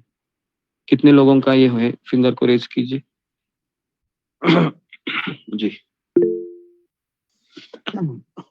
कि सुबह उठने से लेके रात तक आपका मन पे पता होता है कि अभी 6 बजे है, मुझे ये करना है, या अभी दोपहर का 1 बजा है, मुझे ये करना है। जी, 22 लोग हैं जी। ओके, 27, 28, 29, 31, 32। ओके, तो मैं किसी 2-3 लोगों को पूछता हूँ। जी, बताइए बताइए बताइए बताइए बताइए जी। जी, मीना कुमारी। हरे कृष्णा गुरुदेव। हाँ दंडवत प्रणाम। हाँ गुरुदेव, मैंने टाइम टेबल जो है बनाया है। सुबह से जो है मेरा दिन शुरू होता है 3:30 बजे से, और उसके बाद 10:30 बजे रात तक पूरा। ओके, बनाया है, चलो अच्छा है। तो सबने बनाया होगा, मैं आशा करता हूँ सब लोग अपना टाइम टेबल है वो लिखकर ग्रुप में भेज दीजिए, सबको पता चले कि किस तरह से आप टाइम मैनेज करते हैं, और सब एक दूसरे का टाइम टेबल देखकर प्रेरित हो जाए कि मुझे भी टाइम टेबल बनाना चाहिए। ठीक है गुरुजी, क्षमा चाहती हूँ, कुछ बोलना चाहती हूँ। टाइम टेबल मतलब सुबह 4, पौने 4 बजे से स्टार्ट ही है, मतलब उठते हैं, लेकिन रात को उठते नहीं, टाइम टेबल मतलब ऐसा 4:45 से 6 बजे चपा, 6 से 6:30 मंगल आरती, 6:30 के बाद जो भी आपका है ब्रेकफास्ट बनाना, फिर 8 से 9 इस तरीके से, 9 से 10 क्लास, 10 से 11 ये 11 से 12 ये, 12 से 1 ये, 1 से 2 ये, इस तरीके से। बीच में मेरा क्या, मैं आपको बताई थी कि मेरा एक शॉप है, तो मुझे उसके बीच में भी मतलब वो टाइम टेबल फॉलो नहीं कर पानी होती है। नहीं, वो जो शौक वगैरह है वो सब आप लिखिए, मतलब जाना पड़ता है तो लेट हो जाती है, उसकी वजह से बताना चाहती थी। जी, कौन सा शौक है? जी, कपड़े का छोटा सा शॉप है नीचे, तो घर में ही है। अच्छा, शॉप है। जी जी, मुझे लगा कि शौक है। शौक मतलब शौक नहीं, दुकान है मतलब छोटा सा। तो उसकी वजह से मुझे वो टाइम टेबल का गड़बड़ी हो जाती है बीच में। मैं अगर घर का करने चाहती हूँ तो उसके बीच जाना पड़ता है। ठीक है, उसका कोई प्रॉब्लम नहीं, वो तो घर का एक। हरे कृष्णा प्रभु जी, दंडवत प्रणाम। प्रभु जी, हमारा टाइम टेबल सुबह का टाइम टेबल तो अपना है 3:30 बजे का। उसके बाद प्रभु जी हम गृहस्थ हैं, अपने खेतों में कहीं जाना पड़ जाता है, वो खेत पे। आप सब वो लिखिए, है ना, आप मुझे मत बताइए, आप लिखिए उसको, है ना। तो ऐसे तो यहाँ पर 80 लोग हैं, अगर सब लोग ऐसे बताना चाहेंगे तो मैं तो पता नहीं कहाँ जाना पड़ेगा। तो सब लोग उसको लिखिए, है ना, मैं समझ जाऊंगा। जी जी, हरे कृष्ण। ओके, तो आज का टॉपिक था हमारा कि समय नहीं है मेरे पास, क्या करूं मैं। ठीक है, तो इसके लिए सुनिए, बहुत इंपॉर्टेंट था जी। कितने लोगों को इसके बारे में कुछ सवाल है जो आज हमने सुना? फिंगर को रेज कीजिए। ओके, अगर कल के बारे में भी कुछ सवाल है तो आज हम सवाल के उत्तर देंगे, क्योंकि काफी दिन क्वेश्चन आंसर हुए नहीं। ओके जी, मोहित कुमार। हरे कृष्ण गुरु जी, दंड प्रणाम। गुरु जी, आपने कहा कि तीसरा कॉलम बताया नॉट अवॉइड अटैक। गुरु जी, इन दोनों में अंतर क्या है? कल आपने भूल जाओ उसको एक एक्चुअली वो उन्होंने जो ये मैंने भले ही टाइम टेबल वो आपको बनाए दिया अर्जेंट नॉट अर्जेंट करके, लेकिन हमारे लिए समझने के लिए अर्जेंट मतलब हमारी साधना, ये सबसे अर्जेंट चीज है मेरे लिए। इसके बिना मैं कहीं का नहीं हूं। समझ में आ रहा है? ये मेरे लिए अर्जेंट है।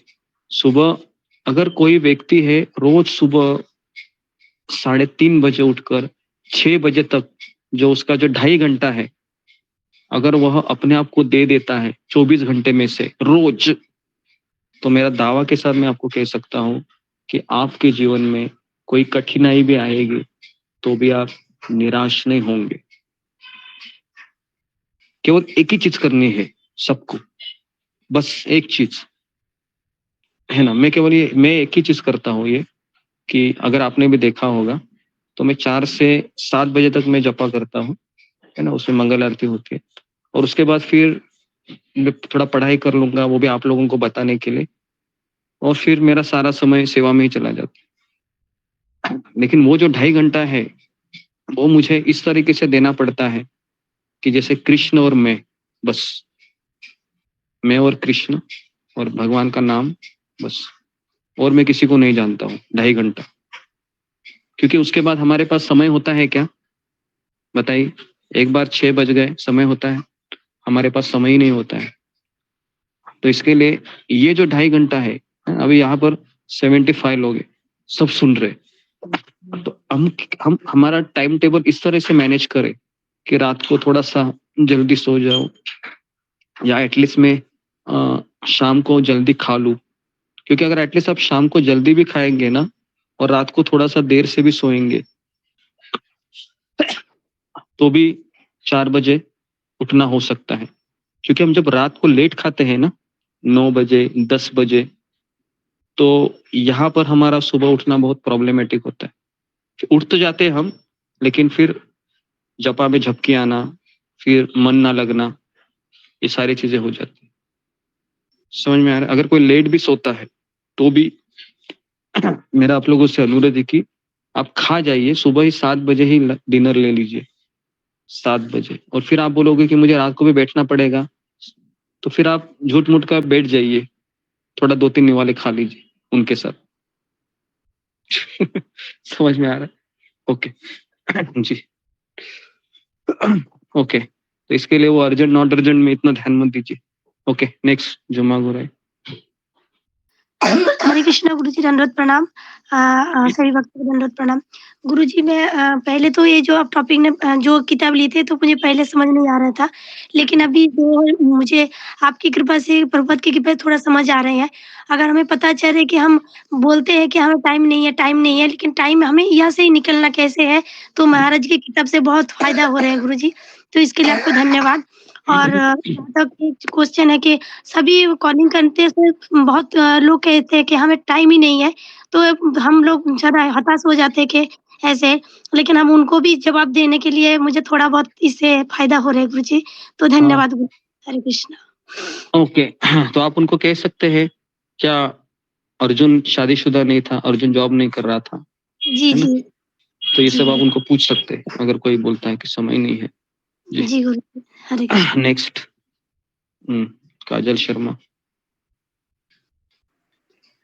हरे कृष्णा गुरु जी, दंडवत प्रणाम। सभी भक्तों दंडवत प्रणाम। मुझे टाइम के लिए मेरा हस्बैंड के साथ और मेरे बेटे के साथ हमेशा लड़ाई होती है। मैं हमेशा बोलती हूँ तुम लोग को सब चीज के लिए टाइम निकालते हो और भगवान की पूजा करने के लिए, भगवान का नाम लेने के लिए क्यों नहीं टाइम मिलता है। इतना पूरा समय देते हो हर चीज़ के लिए, हर ज़रूरत पूरा करते हो, लेकिन भगवान के लिए इतना सा टाइम क्यों नहीं मिलता? मेरा हमेशा झगड़ा होता है मेरे पति के साथ, मेरे बेटे के साथ। और कल की बात मैं बोल रही थी गुरुजी, और ना वो मेरा कैसे बंद हो गया जी, जी, जी। क्लास। तो मैं ये बोल रही थी कल की बात कि मेरा मन में हमेशा छोटी थी तभी से इच्छा था कि मैं ऐसे जैसे जगन्नाथपुरी में गया था ऐसे मंदिर में जाऊँ, और जैसे फर्स्ट टाइम आपके क्लास में जॉइन हुआ था तभी मेरे लिए बहुत खुशी की बात थी, और ये जगन्नाथपुरी में गई बहुत खुशी की बात थी।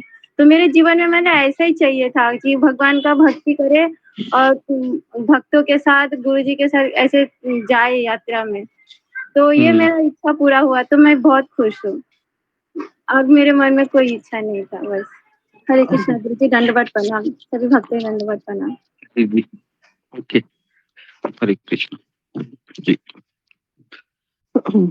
जी, तो आप में से कितने लोग ये चाहते थे कि मेरा जीवन ऐसा ही हो, और अभी ऐसा लग रहा है कि जी, ऐसा हो रहा है मेरे साथ? ऐसे कितने लोगों को ऐसा लगता है? एटलीस्ट रोज क्लास में आकर, रोज छपा करके, रोज भक्तों को देखकर, ऑनलाइन ही क्यों ना हो, लेकिन ऐसा लग रहा है। जी। तो इसके लिए सबसे पहले हम उस जो गूगल मीट जिसने बनाया है उसको अब धन्यवाद देंगे, और जिसने भी इस मोबाइल का संशोधन किया है उसको भी हम धन्यवाद देंगे, क्योंकि उसके बिना ये पॉसिबल था। उसके बिना तो ये पॉसिबल ही नहीं है कि हम इस तरह से बात कर सकते। ठीक है, तो ओके जी, 28 लोग हैं जी। नेक्स्ट देवी मंडल। हरे कृष्ण गुरुजी, प्रणाम। भक्तों को प्रणाम। मेरे से 2-3 बार ये हुआ है कि टाइम टेबल बहुत पहले बताए थे, मैं बनाती हूँ लेकिन मेरा टाइम टेबल वो टूट जाता है हर बार। तो जब मेरे से टूट रहा है तो गलती भी मेरी है, तो गलती मेरे से बार बार हो जाती है। टाइम टेबल बनाती हूँ लेकिन मैं उस अनुसार चल नहीं पाती हूँ। जी जी, तो वापस मैं कह रहा हूँ, अगर कोई टाइम टेबल बनाता है और उसके बाद उसका टाइम टेबल टूट जाता है तो उसको फिर अपने आप को सजा देनी चाहिए कि एक तो मैं एक्स्ट्रा माला करूं, या फिर मैं रात का डिनर ना लूं। कुछ तो ऐसा काउंटर रूल होना चाहिए जिससे हम इस चीज से हमेशा बचे रहें। क्योंकि आपको पता है कि जब हैप्पी न्यू ईयर भी आता है तो कई लोग रिजोल्यूशन भी लेते हैं क्या नहीं? 1 जनवरी को मैं ये करूंगा, मैं वो करूंगा, मैं ऐसा करूंगा, मैं वैसा करूंगा, पूरे साल भर में ये करूंगा। और 1 फरवरी को 1 फरवरी को क्या 10 जनवरी को भी 10 दिन में ही डामाडोल हो जाता है। पता है ऐसे होता है, सबके साथ होता होगा ऐसे, है ना?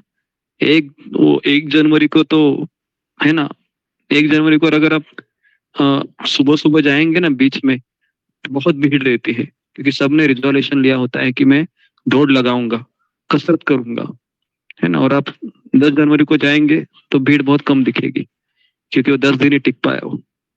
क्यों ऐसा होता है? तो जब कोई हम नियम तोड़ते हैं तो हम अपने आप को सजा देते हैं क्या?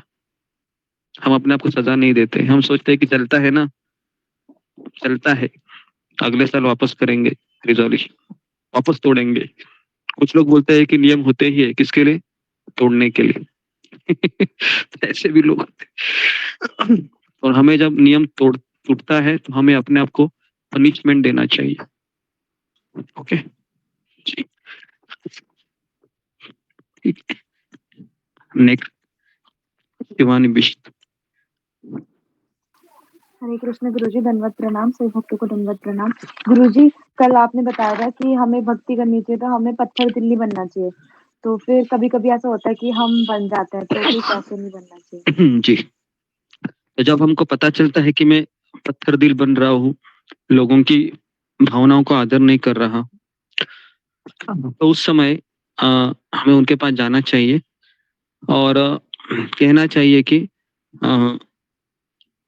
कि मेरी भक्ति है या मेरी माला है उस दिन अच्छे से नहीं हो पाए, क्योंकि जिस दिन हमारी माला अच्छे से नहीं होती है ना, तो हृदय में खाली खाली एम्प्टीनेस आ जाता है और उस समय फिर हम किसी के ऊपर भी क्रोधित होते हैं या किसी की बात न मानना ये स्वाभाविक हो जाता है ना। ऐसे भक्तों के साथ होता है, जिस दिन उसकी माला अच्छे से नहीं हुई ना, तो अंदर से वो बहुत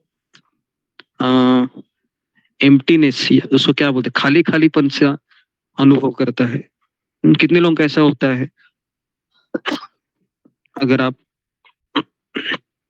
आपका जपा अच्छे से नहीं हुआ तो ऐसा लगता है कि खाली खाली सा लग रहा है कि आज पता नहीं आज मन क्यों नहीं लग रहा है मेरा, तो ऐसा होता है। तो उस समय फिर हम कोई तो व्यक्ति को खोजते हैं जिसके ऊपर में सारा मेरा गुस्सा है या सारा कुछ निकाल दो, है ना। और उस समय घर में एक ही मेंबर होता है, हमारी माँ, हमारा पिता, अगर बैचलर है तो, शादीशुदा है तो बच्चा, नहीं तो पति, नहीं तो पत्नी, बराबर है, ऐसे होता है। तो उस समय हमें अपने आप को रोकना चाहिए और हमें क्षमा मांगनी चाहिए। जी, नेक्स्ट अशोक चावला। जी गुरुदेव, धन्यवाद, प्रणाम। गुरुजी, जैसे आपने बताया, महाराज ने बताया कि समय के बारे में, भाई समय निकालना पड़ता है, समय निकालना चाहिए। हम व्यस्त हैं, व्यस्त तो है, व्यस्त तो वो भी है जो सारा दिन सोता रहता है। वो कहेगा मेरे पास टाइम नहीं है, सारा दिन सोता रहता है पर टाइम नहीं है, सारा दिन मोबाइल देखता रहेगा पर टाइम नहीं है। इसके लिए कुछ ना कुछ तो अंदर इच्छा शक्ति होनी चाहिए, कुछ स्वीकृतियां होनी चाहिए। कोई इच्छा शक्ति थोड़ी सी भी होगी, कोई बाजू पकड़ने वाला मिल जाएगा तो उसे पार ले जाएगा। जी, कोई उसे सहारा देने वाला होगा, ले जाएगा। पर उसमें सबसे पहले बात तो है, उसमें थोड़ी सी इच्छा तो हो आगे बढ़ने की। नहीं, मैं वापस कह रहा हूँ कि अभी आप लोगों ने ये प्रवचन सुना, बराबर है, तो अभी ये प्रवचन अगर कोई ऐसा व्यक्ति सुनेगा जो भगवान का भक्त नहीं है या रजोगुण में है और तमोगुण में है,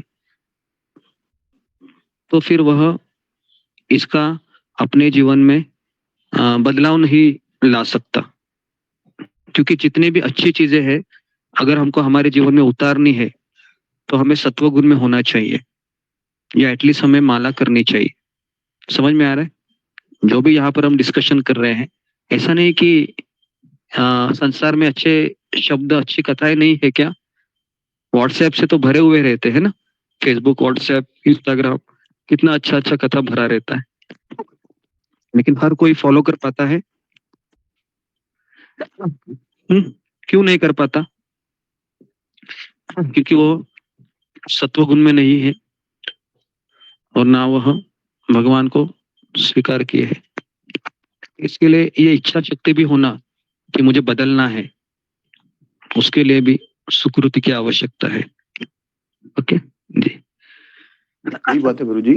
कई बार मैं तो कईयों को समझा चुका हूँ, थोड़ा सा टाइम निकालो, सोचो हम हैं कौन, क्यों आए हैं इस जीवन में, थोड़ा सा तो सोचो। पर नहीं गुरुजी, कोई फर्क नहीं पड़ता वो। जी, आपको बताऊं, मैं जब बचपन में छोटा था तो मैं हमेशा टीवी के सामने बैठा रहता था, हमेशा। मेरी माँ कहती थी कि ये टीवी का पिता है करके, है ना, ये हमेशा। क्योंकि मैं जब 10वीं के पहले भी मैक्सिमम समय टीवी के सामने कुर्सी रहती थी, टीवी ऑन किया,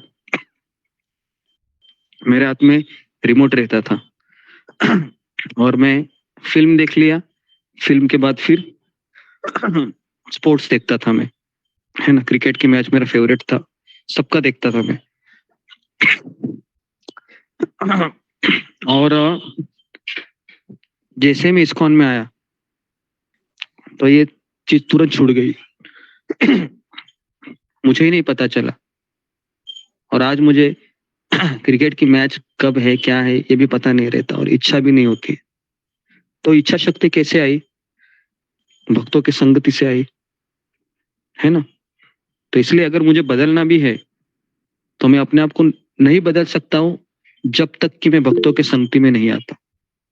क्लियर है? ओके जी। नेक्स्ट। धन्यवाद गुरुजी। प्रीति अग्रवाल। गुरुजी, जैसा अभी आप बता रहे थे कि हमें इच्छा शक्ति जो है भक्तों के संग में बदलेगी, तो लेकिन जो भौतिक जगत रहता है उसमें जैसे स्टूडेंट है तो उसके एग्जाम्स होते हैं, उसे पता है कि ये डिग्री है, ये डिग्री मिलेगी पास होके और ऐसे मेरी नौकरी लगेगी, तो कुछ ऐसा रहता है। लेकिन आध्यात्मिक जगत में हमें है कि हमें गोलोक धाम जाना है, लेकिन ये बहुत लॉन्ग प्रोसेस है और मतलब पता नहीं कितने जन्म लगेंगे इसको। तो एक वो मोटिवेशन वाला जो एलिमेंट है वो कैसे आए इसमें, मतलब जो बीच में हम रुक जाते हैं तो वो कैसे हम इसको चलते रहे कि कभी ना देखिए, कभी तो भगवान हाँ, मिलेंगे। एक भक्त बता रहे थे कि मुझे भगवान मिले या नहीं मिले इसमें मैं कभी सोचता ही नहीं हूँ, क्योंकि मैं भक्तों के संगति में ही इतना आनंद मुझे प्राप्त होता है कि मैं वो सोचता ही नहीं हूँ कि मैं भगवत धाम कभी जाऊंगा। मुझे यहाँ पर ही खुशी मिल रही है। समझ में आ रहा है? ये जो हम कथा सुन रहे हैं, माला कर रहे हैं, एक दूसरे को देख रहे हैं, यही हमारे लिए भगवत धाम है। पहले ये समझना चाहिए, है ना। भगवत धाम तो कभी जाएंगे पता नहीं, लेकिन उस भगवत धाम का हमें यहाँ पर ही अनुभव लेना चाहिए। ठीक है जी गुरुजी, यहाँ पर मैं रुकता हूँ। आप सबका बहुत बहुत धन्यवाद। हरे कृष्णा हरे कृष्णा कृष्णा हरे हरे, हरे राम हरे राम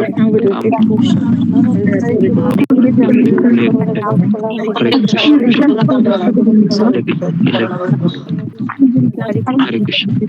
प्रणाम गुरुजी और धन्यवाद आपका सभी पवित्र चरणों में धन्यवाद प्रणाम। गुरुजी धन्यवाद प्रणाम। सीता माता जी धन्यवाद प्रणाम। प्रणाम सभी भक्तों के चरणों में धन्यवाद। भक्तों को धन्यवाद प्रणाम। धन्यवाद गुरुजी।